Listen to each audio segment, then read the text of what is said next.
Assalamualaikum warahmatullahi wabarakatuh. Madayaw mayong adlaw kaninyong tanan. Magandang araw sa inyo lahat.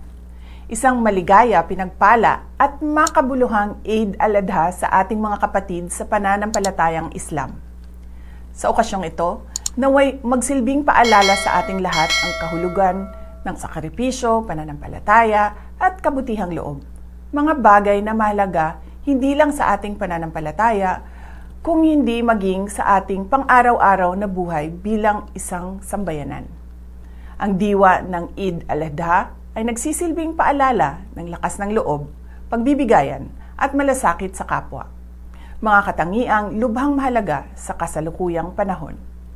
Ang aking pakikiisa sa inyo ay pinagtitibay ng kapatiran, paggalang at pagtanggap.